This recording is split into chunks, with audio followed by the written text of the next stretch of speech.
There's something new on LinkedIn. You might have seen it, a button that lets you report a post because it seems like AI slop, which raises a lot of questions. Can people actually tell when something was written with AI? Should they care? And what even is AI slop? So we're trying something new today. We're gonna hit pause on our usual interviews and get loud about something the internet is getting loud about already. Today I'm joined by Frank and Aubrey from Wistia's social media team. They spend more time on LinkedIn than just about anyone I know. So let's talk about whether this button solves a real problem or creates a whole new one. Welcome to the show. So excited to see you guys here. A little special episode with some friends. And we're here talking today about social media. We're talking about AI. We're talking about video. But I have to start. Does social media kind of suck now? Like, what's changed? Ooh, Whoa. Spicy. Social media is not for... I've been in social media for 15 years. I feel like it's not for us anymore. It's not for like the people anymore. It's for Meta and LinkedIn and X and the people who run them. That's heavy. Well, I mean, okay. So what does that mean? Like, if you think it's for them, what do you mean? It's like not empowering in the way that it was before, or like what do you mean by that?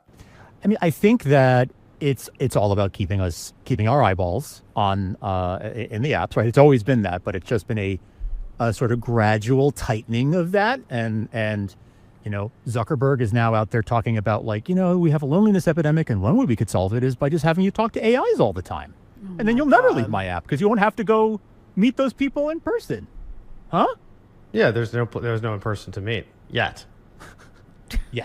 Stop. Until we have our humanoid robots, then. Exactly. Yeah. What do you think, Aubrey?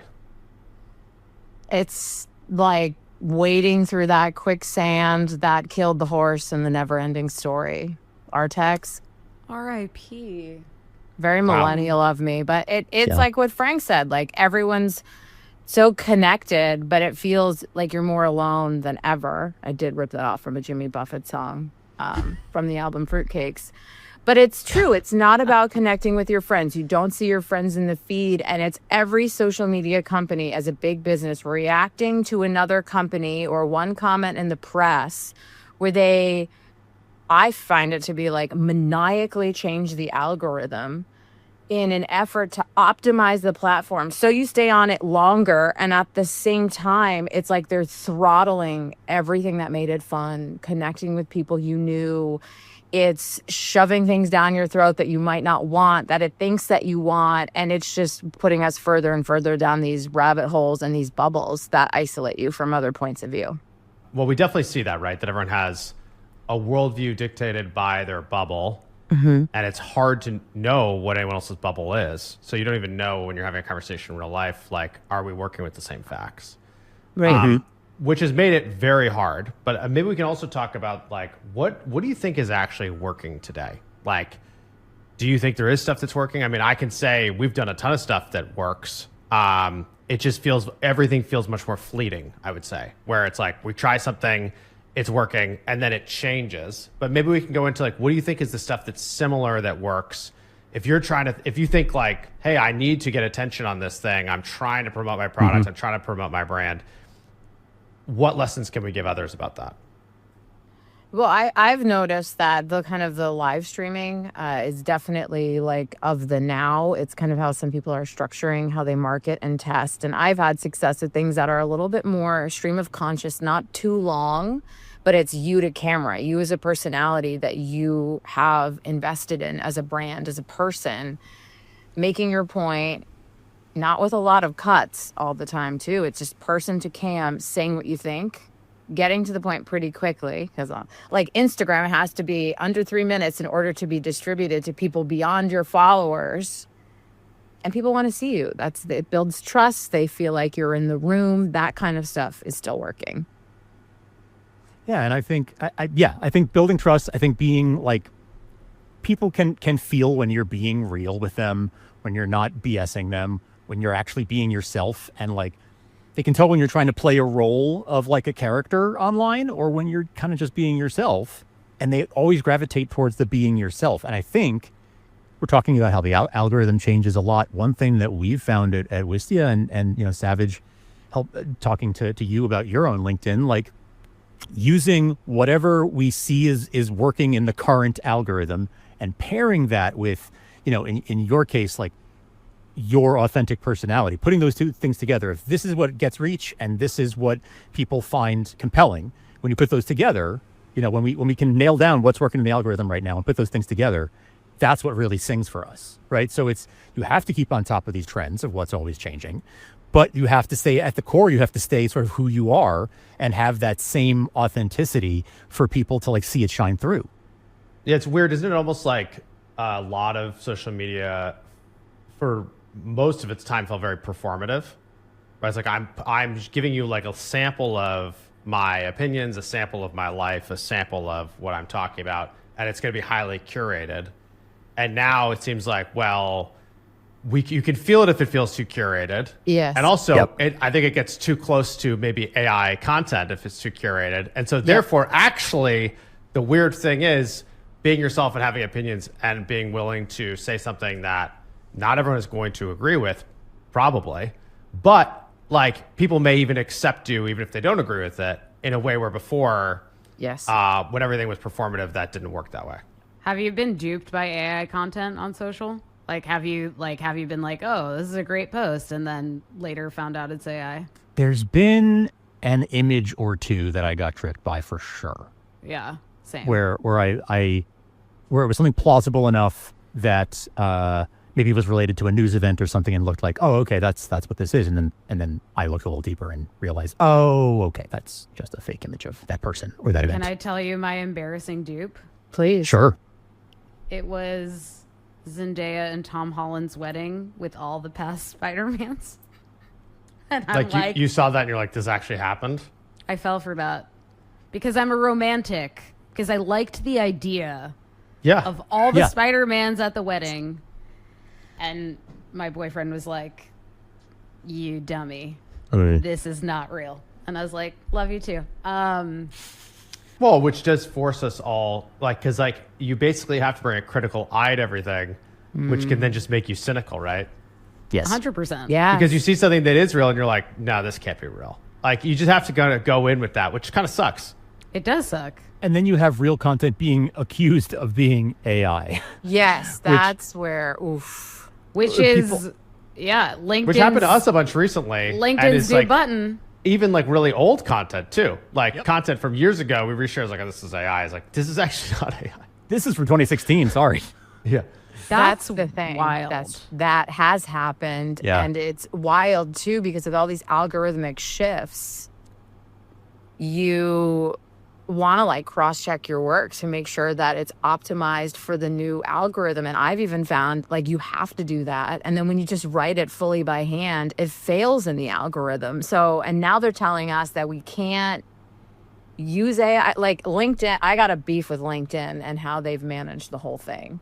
It's quite you put on AI button so I can write with AI. And now you want me to use the AI Slop button as a weapon of mass destruction. Let's describe what is the AI Slop button so people understand. Because if you're not paying close attention, if you're not on publishing LinkedIn, you may not know this. Sylvie, I think you might be able to say this in a rational way.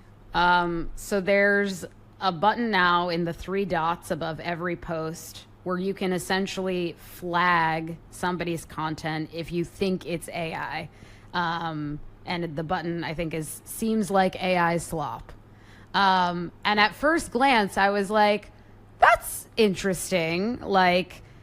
I can appreciate wanting to cleanse the platform, if you will.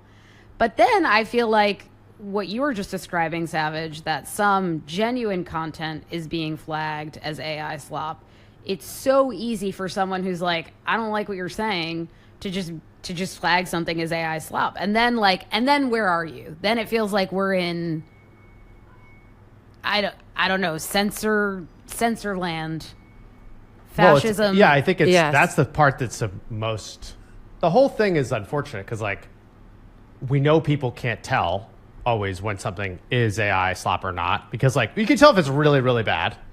But I was thinking about this with even M dashes, right? Like, you know, the M dash now seems like such an AI thing. But the reason it is because really great writers who would write concisely would use an M dash to be really clear in their writing. Yes, and an now, M dash is a powerful grammatical exactly. mark. And now it. if you use it, it looks like you used AI. So it's a thing that was really a great writing tool. Now you have to make sure not to use. Yes. Which is unfortunate.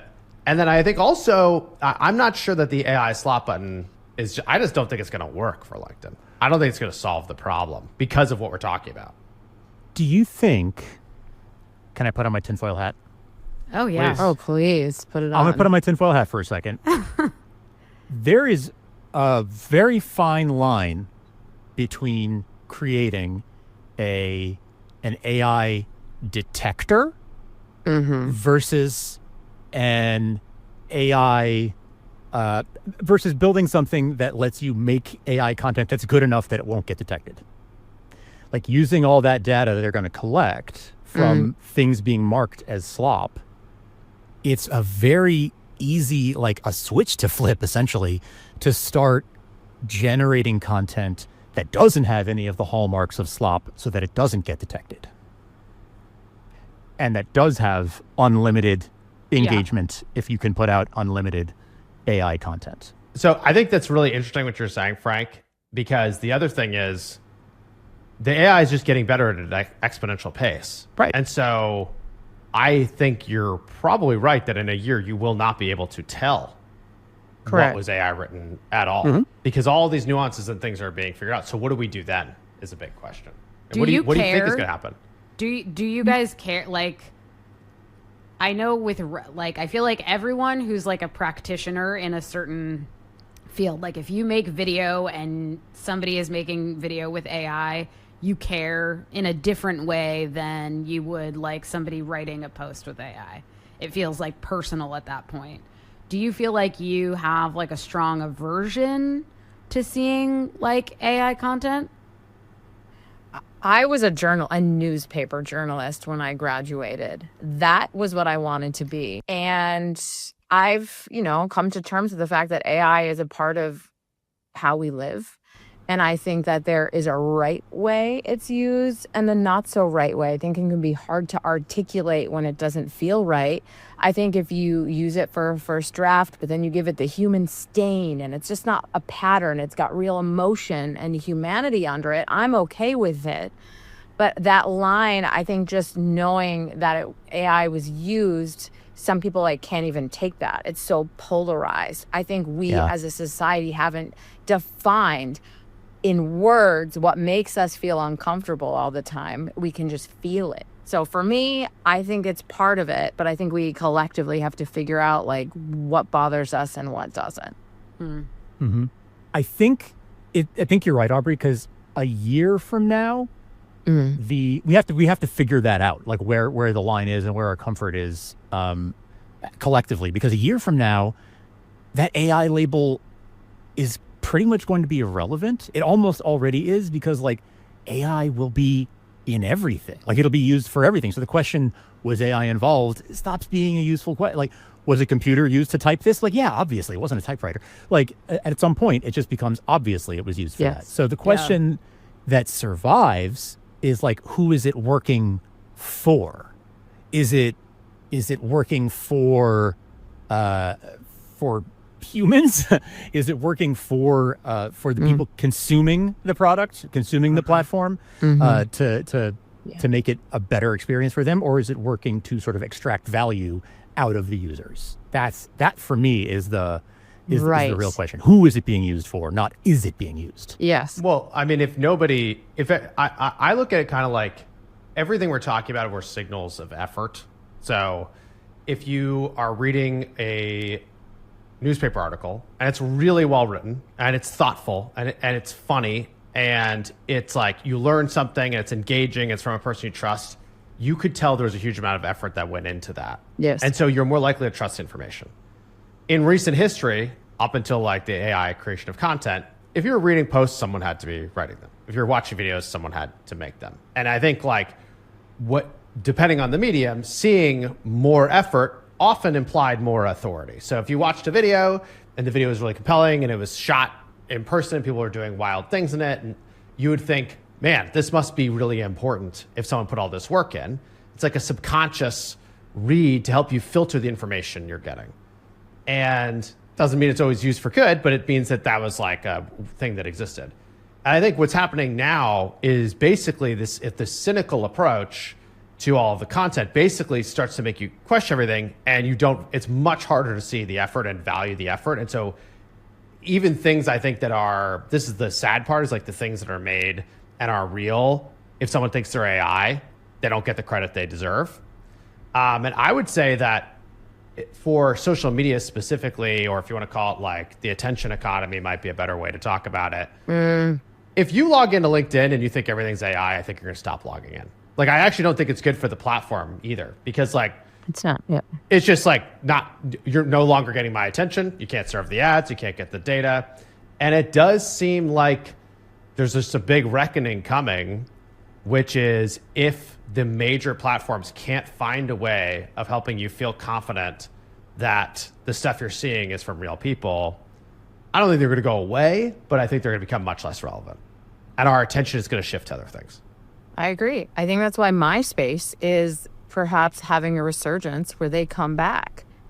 Like, everyone's craving nostalgia, and they want to be in this place that has like real human emotional texture, and that's the vision. Something I've noticed, having been very deep in LinkedIn the past few years, is I do think as a company, I want to ask, who's in charge of the vision of this thing? Because it feels like it changes in response to everything. And as a result, I never know what LinkedIn is on any given week. So I think that you have to be responsive to what's happening in the world, in this ecosystem, this reality we happen to be in right now. And I think it's on the platforms, like, because this AI button, like, it's just going to be this overdone thing where you can report everything. Is this how they're going to have an AI filter? And is that going to be the filter for everything now? Or are they going to have a spine and decide where they land and create the environment we want? Right. I don't know. Like, it's like if they'll look at like all the content of people saying AI slop, whether it's AI slop or not, they're going to be like, don't recommend those things. So whatever is a signal that makes someone even think it's AI slop, whether or not it is we should expect that 6 months from now you see less of that stuff. Yes. The unfortunate thing is, like, it's not all AI slop, as we know. Correct. So what's left? So it just, I don't know. It may just be random stuff. Like, I don't know. But if it's not actually interesting or compelling, I think the audience is going to stop checking and stop getting the dopamine hits, because you don't get the dopamine hit if it doesn't feel like it matters, right? Mm-hmm. Right. Mm-hmm. And then how does this fit with the whole ranking system? That 360 Brew, they ripped apart their whole back end in 2025, rebuilt it so that the whole promise was that it was AI that could detect what was human. And you had to meet a certain threshold once it was delivered to a certain amount of people. Why didn't that work? Why are we having this problem now? It's like this layering. It's like there's a problem, and so we add something that causes another problem. I don't see the clarity. And there's too much noise. Where's the clarity of decision making? Here's a question. Here's an idea I'll put out there. And also, Aubrey, if you don't want to get into this, just stop what I'm going to say. Just go. But I'm going to reference Survivor, if that's okay. Please, as much as you want. Go for it. All right. So here's the thing I think is like kind of a one way that this could end up, on my mind, is we've spent the last 15 years the ability for anyone to be able to build a profile on social media. And what I'm wondering is maybe that's going to go away. And it's going to be the people who benefit the most from social media would be the people who've built a profile in a different place. Where, like, early social media, we could all participate, but you were like on Twitter and you're right next to LeBron and you're right next to all these other people, and that felt really exciting. And you could build a profile. And I wonder if, like, building a profile is going to be much, much, much harder in today's world. I mean, it already is and has been for a couple of years now. And then, you add AI to the mix, and it's going to get very crowded, right? The space is going to continue to get very crowded with sort of as like sort of slop feeds become more prevalent, it's going to be harder to break through. It's just like a numbers game. The people who already are verified and have a big community and have a big presence, have a big profile, will continue to benefit from that. But it's going to be a lot harder to break in as a new face. Are you saying you think we're going to go back to a world where like your audience size dictates your presence on the platform, Savage? I don't know that it's going to be exactly audience size. It seems like you're saying you build your credibility almost like elsewhere. Like you build it outside of social. So Survivor 50 winner over here, like you have amassed experiences. Cat's out of the bag. Cat's out. Yeah. Cat's out. Sorry, Albert, we're going there. But You're not worried about Kalshi anymore. You're not worried about Kalshi anymore. But you've won Survivor 50. You're here with us. No, but you actually, I think if you watch that show, you know that you were on an island. You know that you had no food. You know that you had to do all these challenges and do all these things. And like you won and you had to, the ball thing. Why am I blanking on the name of the? Samotion. The Samotion. You crushed it, Samotion. We all watched it. We're rooting for you. But you actually did those things. Yeah. And so then now, if you're posting, everyone has that connection, has seen you really do that stuff. Right. Yes. And so like you've built this huge breadth of credibility, which then can apply to the stuff that you post, which I still think if it feels really AI, I think people will hate it. But if you could do the simple things that bring us in, it's almost like a return to what social media was at the very beginning, which was like, in a sense, it was like bringing down the walls. Like anyone can participate, but it was really most exciting to watch people we knew who already had credibility. And then over time, people built credibility. It just seems like the building part's going to be much harder. Well, yeah. No, that's why the niche communities are so big too, because if you build something in a niche community like Survivor, reality TV, rock hounding on TikTok, I even got into for a little bit. Yeah. Like you have to show. I love when you talk about rock hounding. I mean, that was like the height of my life. I mean, who needs Survivor when you got rocks?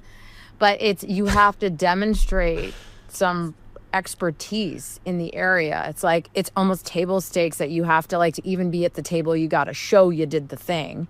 So I think that's why like these niche communities are, it's like Gary Vee has 300. He wants to show he's got niche in all of these little things because it's, if you can show that you have an aptitude for that little thing, then that means that you deserve that seat at that table, even if it's a small piece versus a liberal arts profile. And the people in the niche can tell if you're an expert. That's the other thing. Yes. Right? So if you're going to like the rock counting thing and you really know your stuff, yep, those people around you are like, oh, wow.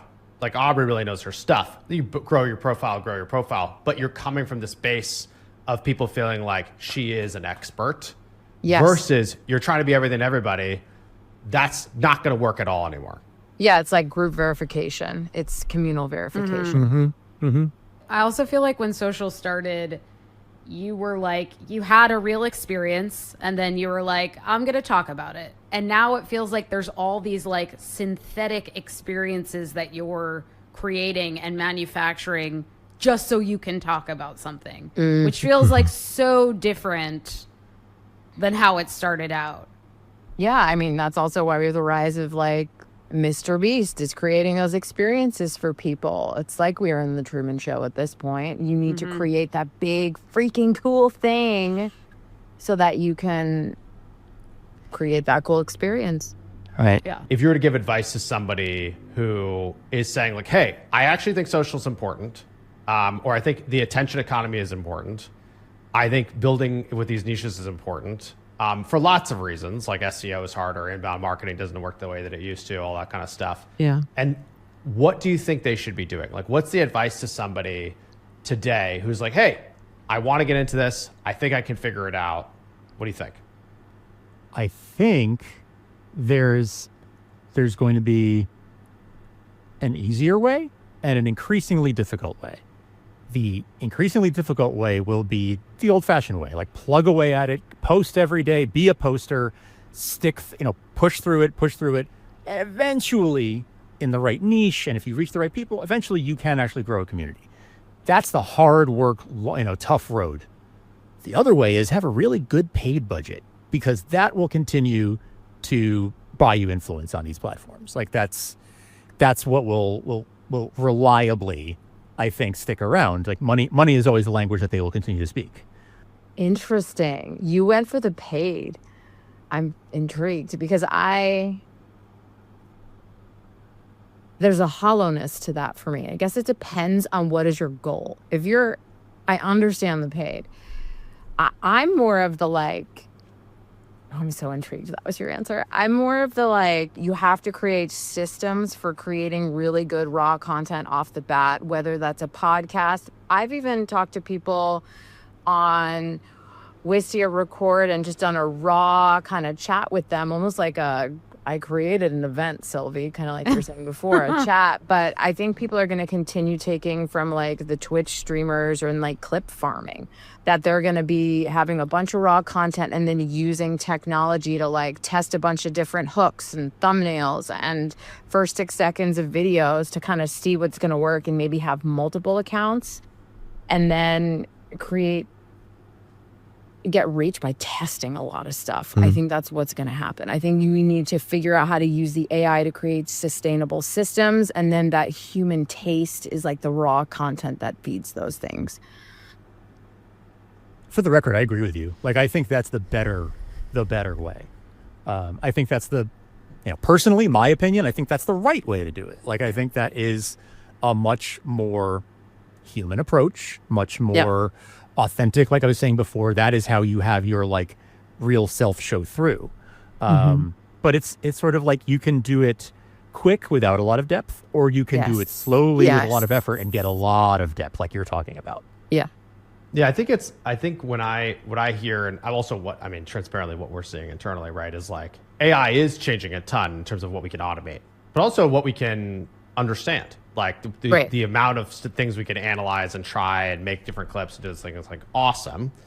And I think the key thing has been figuring out where we need to defend the humanity. Where it's like, hey, we're going to use AI to make clips and try hooks and do these things and analyze our scripts and look at the path of someone who came in from some clip and subscribe to something. That of course would be crazy not to use it. But then we're also going to defend humanity in the right places where it's like, hey, we want there to be high trust. We want you to see a familiar face. We want the person who's speaking or writing to be saying things they actually believe and they're actually an expert in. Yeah. And it's basically almost like that's what's hard, because you could just automate everything, right?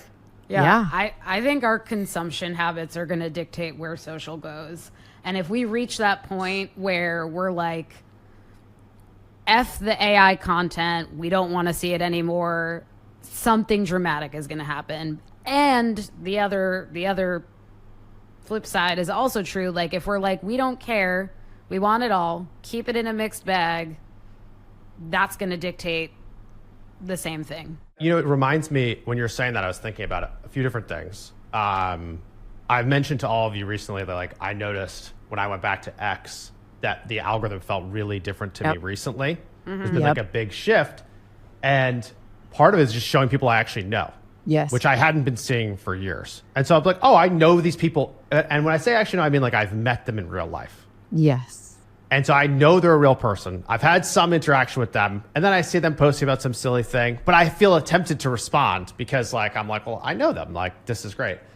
And I've been trying to think about incentives too, because like on X right now, they're trying to have a creator program like YouTube.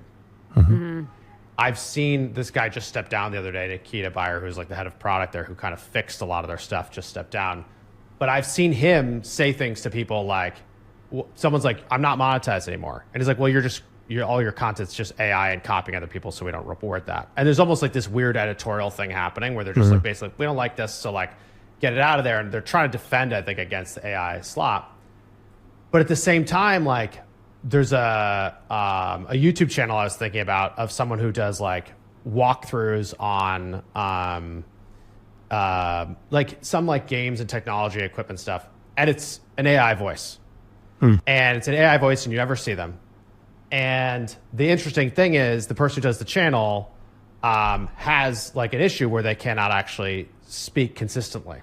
And so the AI voice is the only way for them to make the content. So they're using AI, but it's actually an incredibly inclusive reason why they're using it. And the content they make is really amazing. And I think that comes down to the script and the editing and the approach. Yes. And I think this is like kind of back to the beginning of the conversation of this whole thing is like one of the challenges of the AI slot button is going to be AI and a lot of stuff, but how it's used matters almost more than whether it's in there, I think. Yeah. I agree because, when if I see a post that teaches me something useful or something compelling, do I care about how it was made? Like, yes and no. I mostly try to judge the value, but the reason why how it was made still matters is that the thing that makes content worth a few minutes of your life is that a person made it, a point of view, a risk somebody took, a human actually meant what they were saying. And true slop is sort of the opposite of that, the absence of this. It's like the texture of caring, but nobody's home.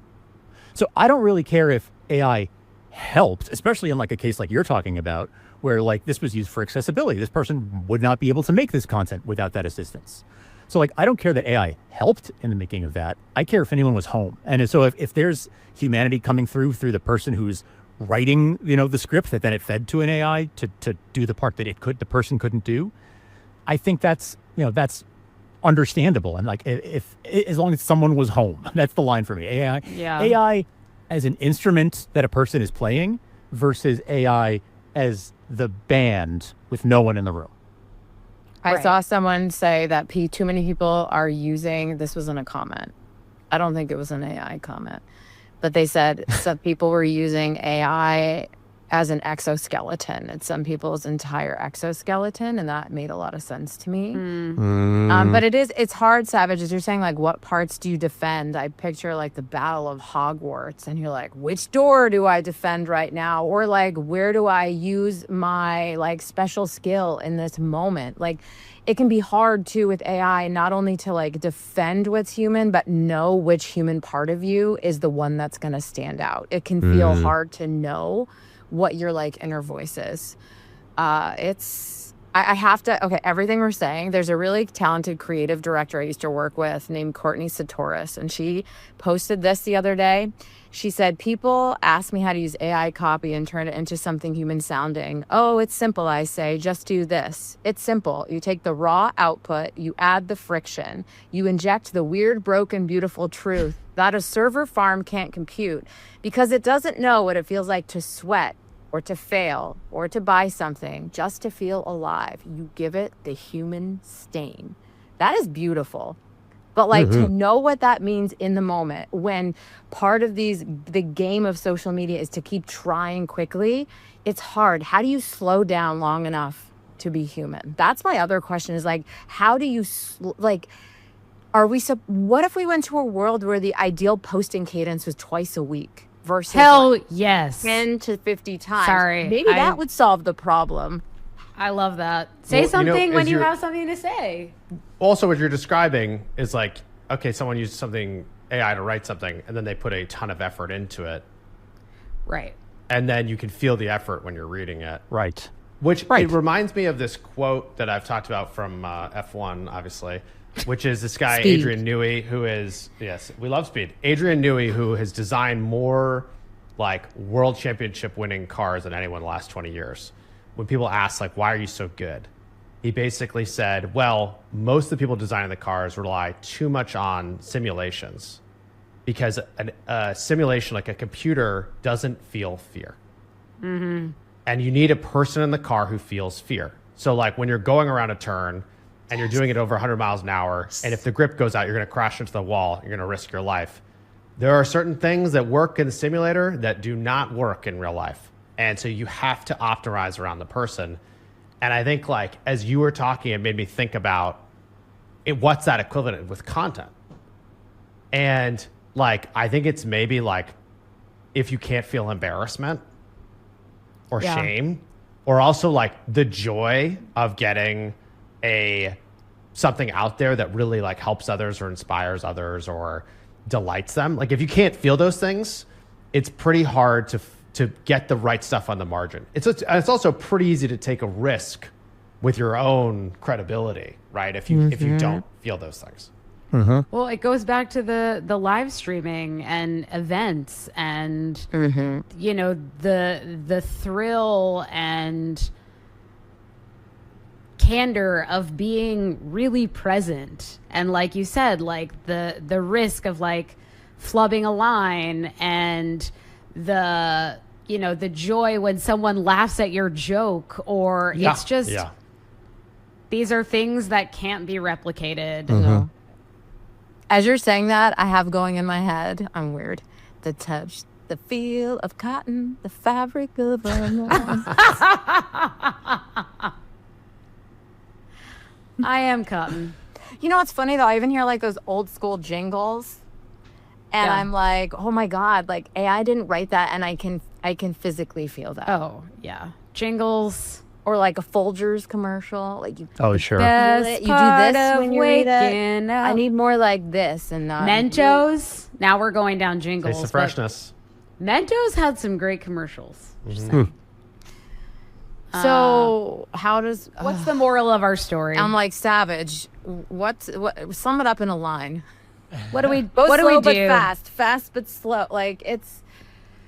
Well, I feel like the thing we're getting into at the end here is like, you have to be comfortable about, like, it seems like doing well on social media today is knowing where you should not be taking risks.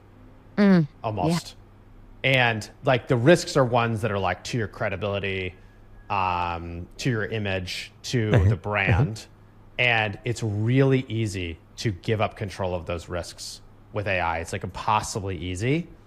And I think like what we're seeing is that giving up on those things, or not containing and controlling and understanding like what you could be making people feel is the big mistake that you can make. Because also like, it's just not, even if there's no AI slot button, it's just, if you get a sense of that, like if you get the sense you're looking at AI content, it's so easy to write it off. It's so easy to write off content that is real, that seems like AI. Yes. And so I think pushing extra hard on the pieces that really show the expertise and show the credibility seems like the most important thing. And I would also bet that there'll probably be some new kind of platform that in some way gives us more trust that what we're looking at is real. That's my guess. Yeah, talking about jingles as a weird non sequitur, you know, like leaning into the life that you've lived and the randomness of it, and like being unafraid of that, which I think is hard for brands to do. Like, I think that's much easier for individuals to do. Way harder when your brand name is behind it. But I don't know, like Liquid Death is so weird. Like, I think about that brand. I feel like they have cracked the nut of being a brand that leans into weird. They're definitely like unabashedly themselves, and they know who they are. They know who they are. And they've created a brand that's very, very recognizable and shines through. Has personality. You know, I think the other thing I keep thinking about is like for brands specifically, for so long, it's been, how do I make sure I associate my brand with something else that's like positive, right? Or like is not negative. And I think basically one thing that just seems to me across this whole conversation is like, well, everyone's algorithm is different. Everyone's bubble is different. They're saying you don't know. You don't know what the other stuff someone's looking at is at all. And I think that actually trying to get comfortable with that too seems quite important for brands specifically, less the people. Like the people are doing their own thing and figure it out. And like, you could be friends with someone who you disagree with tons of stuff on, but you get along really well and you like your conversation. So like, that's actually a really healthy, like amazing thing. Pretty hard for brands to do that. And I think probably brands have to get more comfortable taking risks and being comfortable that like, hey, this other brand or this place from advertising or whatever, like I don't literally agree with everything that they say, but I agree with a bunch of stuff. Yes. And I respect the things that I disagree with. But that I think is going to be really hard for folks because it's just like, it's giving up control. Oh, I completely agree with you. I keep thinking back. We did the AI Lenny video for Wistia in November 2025, I think. And that was like at the height of the polarization of like, you used AI to make this. And I remember being like, I mean, it's a brand. Like, you really, like, you want to protect a reputation and authority, of course. But when I look back at it now, I think it was so powerful because what it did is we were like, hey, we're trying this. We don't know if it's right or wrong. Yeah. And we're going to like live with the fact that like people feel something about it. And if you can accept, like, we live in a very chaotic world. And the signal of having some emotion, if you can elicit any emotion from people when we're all kind of disassociated, like, whoa, we're kind of zombies in a way. If you can even break through positive or negative and live with the fact that like people could have a reaction that might not be great, but that doesn't dictate your whole reputation, you have to have that freedom to try. Because I look back on that now and we were like, oh my gosh, like, should we be worried about this? Should we not? And I look back and I'm like, that was the biggest success of the year because people felt something. The other thing I think that was really interesting about that was like very controversial, huge number of views. People were saying the original video was AI, if I remember correctly, which is based on, I know like this is from 10 years ago, it's making sense. But then we did those live streams that were purposely not polished. It was just us chatting. And that's what people realized, oh, to come up with the AI version of Lenny, there was like 1,500 iterations that Billy did. Yeah. And the chat was like, whoa, this guy put in way more work than I thought. Yeah. Like way more effort. And then I think every person who came to one of those live events was like, this thing's pretty cool. Like, even if you came in thinking it might suck, you ended up realizing like there's a lot of skill and care that went into making that. Yes. And I think it's maybe just getting comfortable with the fact that like, yeah, you might put something out there and people don't understand it. And it is like, if it is a touch point that people are actually talking about because it's part of a real debate, like that is the way to get stuff to pay attention to. But you have to continue the conversation, and that's where we're going to build the authority, right? Like, Correct. if we didn't do all the follow-up, Yeah. you don't really know where Wistia stands. But by doing the follow-up, if you came to that, you'd be like, this is a company I can trust. Yes. They're trying their best to do this the right way. Yep. Yeah. Yeah, it feels like experimentation should be rewarded, but it needs to be backed up with even more follow through, which is like... Which is where you build the trust and credibility. Exactly. I think we just kind of outlined the path here. I think we did it. I didn't expect us to do this. If you can show, like in the case of the Lenny video, if you can show that like human effort, human creativity went into that, AI was just the tool, but like it's not like Billy just typed a prompt and that video came out, the right? Prompt and go myth was totally debunked. Yes. Like totally debunked. Dozens, if not hundreds of hours went into that, right? Like he worked so hard, and it was a tool that he used the same way he would use After Effects or something. Like he was using it, crafting something with it, working with it to get it to do what he wanted. And so like these tools, I'm really an AI optimist. Like I know I've said so. Like there is some. I have some cynicism around. You play an AI of pessimist on TV, but you're an optimist. But I'm an optimist. I really am. I've spent the last 7 months tweaking my OpenClaw agent to be the best personal assistant it could be for me. Right. Like I use it all day, every day. It has changed the way that I work. I'm a big believer in like these tools when used for me, like and not used on me. You know what I mean? Totally. I like the for me that's on the me. difference to me. I people love to quote Cory Doctorow. There's the and bleepification is obviously the famous one, but the idea of a human centaur, where are you a person on top, animal legs on the bottom? In other words, you're a person who's being helped by having 4 legs, being helped by a tool, or are you a horse on top and a man's legs on the bottom, where you are an animal first and a person just like driving it? Like which one? I would rather be the human who's using a tool to advance what I'm doing rather than having the tool drive me. That's going to be a clip. That's I can see the animation of that. Centaurs. Yeah. Yes. And then Aubrey's responses cut in through the whole explanation. And it's beeping over her like Survivor 50 winner response. Be the horse, but be the person. Yeah. Just I want it working for me, not on me. You know, Yeah, so I'm I not think that's a good scared way of to the put it. future. I'm more like impatient for it to get good. Yeah. Yeah, but then I don't want it to. I don't want it to get too good because then humans aren't always good. Humans fail. I want more failures. Well, within reason on social media. But I good's think not it's perfect. Yeah. Well, I feel like the thing that we've seen at Wistia, I mean, obviously we use a ton of AI and everything. And the lesson for me is like the scope of what we want to do keeps getting greater. And like you need humans in the loop all over the place. And like you can get it enormously more productive and still have humans in the loop. And I think it's like there's so much value in that I think like we're a long way off from not wanting that at all, because we want people to be thinking about this stuff. We want people back to the emotion thing who like feel joy in success and could also feel shame in doing something bad. And like, that's actually a valuable part of the human experience, which helps us like interact with others in a really thoughtful way. And if you completely remove that, it just becomes much harder. You're just taking a very different type of risk with your brand and your personality and stuff. So look, thank you guys for coming on here today and trying this. I know this is like a little bit different than what we normally do. But we thought we'd try to bring you behind the scenes so much of the conversations that we're having here at Wistia about social media, about the attention economy, about AI slop, about building an audience. And so, yeah, just thank you to Frank and Aubrey for being here. I know everyone can find you, social media.